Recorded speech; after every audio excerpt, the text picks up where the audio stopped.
Assalamualaikum warahmatullahi wabarakatuh. Perkenalkan kami dari kelompok 13 yang beranggotakan seperti di layar. Di sini kami akan mempresentasikan sebuah video materi mekanika bahan tentang desain untuk beban aksial dan geser dengan dosen pengampu Pak Henry Apiatno. Nah, materi pertama ini adalah tentang tegangan geser. Tegangan geser atau shear stress adalah gaya yang diterapkan secara sejajar pada suatu bidang tertentu yang memotong atau memecah bahan atau benda. Tegangan geser terjadi ketika dua bagian dari suatu bahan atau struktur digeser satu sama lain. Tegangan ini terjadi secara sejajar dengan bidang yang memotong bahan tersebut. Tegangan geser biasanya dihitung dengan membagi gaya geser yang ditetapkan pada suatu bidang dengan luas bidang tersebut. Satuan dari tegangan geser adalah Newton per meter persegi atau Pascal. Tegangan geser sering terjadi pada struktur dan material digunakan untuk membuat struktur. Contohnya, ketika suatu jembatan atau gedung tertentu menerima beban, tegangan geser dapat terjadi pada sambungan antara bagian komponen struktur seperti balok dan kolom. Nah, tegangan geser terjadi jika suatu benda yang bekerja dengan dua gaya yang berlawanan arah. Tegak lurus sumbu batang, gaya tidak segaris namun pada penampangnya tidak terjadi momen. Tegangan ini banyak dijumpai pada struktur seperti sambungan keling, gunting, dan sambungan baut. Di sini ada contoh dua tegangan, yaitu yang pertama ada tegangan normal dan tegangan geser. Tegangan normal adalah tegangan yang bekerja tegak lurus pada permukaan benda. Sedangkan tegangan geser adalah tegangan yang bekerja pada bidang yang sejajar dengan benda. Nah, ini ada contohnya. Pada balok di kiri atas ini, itu adalah contoh dari tegangan normal tarik. Kenapa? Karena gaya itu berada dalam satu garis yang panjang dan saling menarik, makanya disebut dengan tegangan tarik. Sedangkan di bawahnya itu juga tegangan normal karena mereka berada pada dalam satu garis kerja yang sama dan tekan, jadi disebut dengan tegangan tekan. Nah, berbeda dengan balok yang di paling bawah, itu disebut dengan tegangan geser karena ada dua benda yang gayanya berlawanan arah sehingga timbul gaya geser, ya, makanya disebut dengan tegangan geser. Pada gambar di atas itu dua gaya F sama besar berlawanan arah. Gaya F bekerja merata pada penampang A. Pada material akan timbul tegangan gesernya karena mereka berlawanan arah, maka akan timbul gaya geser, makanya disebut dengan tegangan geser. Ya. Rumus dari tegangan geser itu adalah tau sama dengan tau G atau geser adalah sama dengan gaya dalam luas penampang atau disebut dengan F per A dengan satuan Newton per meter persegi. Untuk konstruksi pada paku keling, maka F maksimum adalah V per 4 kalikan D kuadrat. Di sini ada contoh soal tentang tegangan geser. Pada sambungan keling di atas diketahui dengan P-nya 3140 kg dan D-nya 20 mm, ditanyakan tegangan geser yang timbul pada keling. Nah, jawabannya dari rumus yang tadi kita ketahui, kita tinggal masukkan aja ke sini. Tau sama dengan P per F. P-nya kita ketahui, F-nya kita ketahui. Nah, F-nya itu adalah seperempat V per 4 kalikan D kuadrat. D-nya kita ketahui, kita masukkan menjadi 3140 per 314.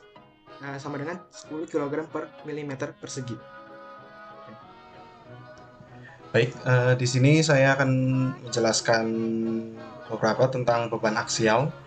Jadi, beban aksial adalah suatu gaya atau beban yang diterapkan secara sejajar dengan sumbu aksial atau pusat dari suatu elemen struktural seperti batang atau tiang.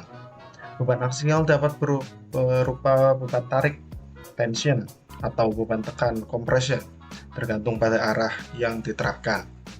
Beban aksial seringkali dihitung dengan membagi gaya yang diterapkan pada batang dan luas penampang melintang batang tersebut. Satuan aksial adalah Newton atau N atau pound LB atau pound LB. Pemahaman yang baik tentang beban aksial sangat penting dalam perancangan struktur, khususnya dalam menghitung dan juga memilih material yang tepat untuk sebuah struktur. Karena beban aksial dapat menyebabkan deformasi pada material, sehingga apabila beban aksialnya ini tidak benar, maka material yang digunakan akan mengalami deformasi, sehingga struktur akan rubuh. Oke, kita lanjut ke slide selanjutnya. Di sini ada rumus beban aksial, di mana sigma sebagai tegangan dengan satuannya yaitu Newton per meter persegi sama dengan P per A, yaitu gaya aksial dengan satuan Newton, dan A luas penampang dengan satuan meter persegi. Oke, pada contoh soal beban aksial di sini kita ada soal nomor 1. Kita ketahui bahwa tegangan normal pada sebuah balok persegi dengan sisi A kecil sama dengan 5 cm ditarik dengan gaya P sama dengan 55 kN.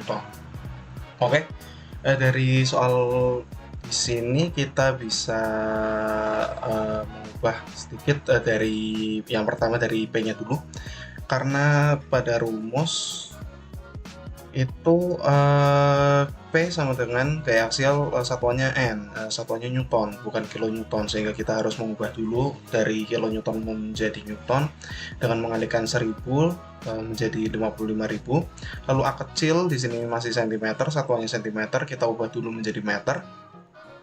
Kita ubah menjadi meter sehingga 5 dibagi 100 sama dengan 0,05 meter.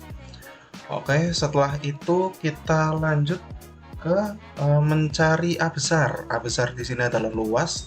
Kita diketahui juga pada soal bahwa luas penampangnya adalah balok persegi. Persegi itu luasnya sisi kali sisi A kuadrat. A kecil kuadrat sama dengan 0,05 meter kuadrat sama dengan 0,0025 meter persegi. Oke, kalau sudah A besar yang sudah ketemu, P-nya sudah ketemu, maka kita langsung saja mensubstitusi ke rumusnya. Rumusnya tadi kita ketahui sigma sama dengan P per A. Lanjut kita substitusi 55.000 Newton dibagi dengan 0,0025 meter persegi menjadi 22 juta Newton per meter persegi. Lalu kita sederhanakan saja menjadi 22 megapascal dengan dibagi 1 juta. 1 juta. Oke.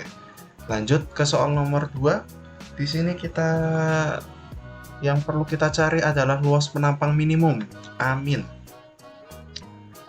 A besar minimum yang kita ketahui di sini adalah yang pertama gaya aksialnya yaitu 45 kN. Lalu yang selanjutnya yang diketahui adalah sigma max, yaitu 250 megapascal. Nah, dari sini kita bisa langsung saja untuk mencari luas penampang minimumnya, yaitu luas penampang minimum sama dengan P dibagi dengan sigma maksimum. Di sini untuk gaya aksialnya masih kilonewton, kita ubah menjadi newton, menjadi 45.000 newton dibagi dengan megapascal. Megapascal ini pada sigma maxnya ini masih megapascal, kita ubah menjadi newton per meter persegi dengan mengalihkan angkanya dengan 1 juta. Oke, 250 dikali dengan 1 juta, 10 pangkat 6 newton per meter persegi. 45.000 dibagi dengan 250 kali 10 pangkat 6 Newton meter persegi menjadi 0,00018 meter persegi. Begitu. Baik, saya akan melanjutkan materi yang sebelumnya sudah diterangkan oleh kelompok saya. Kita masuk pada deformasi aksial pada batang prismatis. Jadi, deformasi aksial pada batang prismatis karena dia mengalami tarikan ataupun mengalami tekanan, ya maka kalau dia mengalami tarikan, dia akan mengalami deformasi berupa perpanjangan. Jadi pada deformasi perpanjangan ini, itu kita hitung dengan rumus ini. Deformasi sama dengan P kalikan L dibagi E dikalikan A. Dengan ini sebagai deformasi aksial. P sama dengan beban, L panjang batang, E modulus elastisitas, dan A luas penampang. Mari kita langsung ke contoh soalnya. Contoh soal pertama. Di sini saya memiliki batang baja dengan modulus elastisitas E sama dengan 200 GPa. Apabila ditarik dengan beban di bawah berapa perpanjangan yang terjadi pada setiap beban yang ada. di mana rumusnya perpanjangan sama dengan P dikali L dibagi E kalikan A. Maka kalau kita tarik 10 kN, maka dia akan mengalami perpanjangan sebesar 0,01 mm. Kalau 50 kN, maka 0,05 mm. Kalau 1000 kN, maka dia akan mengalami perpanjangan sebesar 1 mm. Dan seterusnya. Atau gampangnya, P-nya ini dikalikan total L 20 cm panjangnya dibagi E modulus elastisitas dikalikan A penampangnya, yaitu 100 mm dikali 10 mm.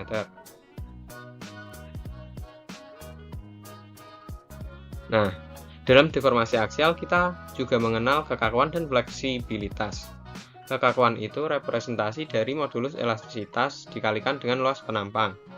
Jadi kalau saya punya modulus elastisitas, saya ketahui, saya punya luas penampang juga saya ketahui, L-nya saya ketahui, maka saya akan bisa mencari kekakuan dari struktur itu. Nah, jadi kekakuan ini merupakan representasi kekuatan suatu struktur dalam deformasinya. Kalau fleksibilitas itu kebalikannya, yaitu pandangan dari akibat beban satuan itu. Intinya, kekakuan adalah gaya yang dibutuhkan untuk menghasilkan perpanjangan satuan, dan fleksibilitas adalah perpanjangan akibat beban satuan. Baik, sekian presentasi yang dapat kelompok kami sampaikan. Kurang lebihnya terima kasih. Dan apabila terdapat kesalahan kata, kami mohon maaf. Wassalamualaikum warahmatullahi wabarakatuh.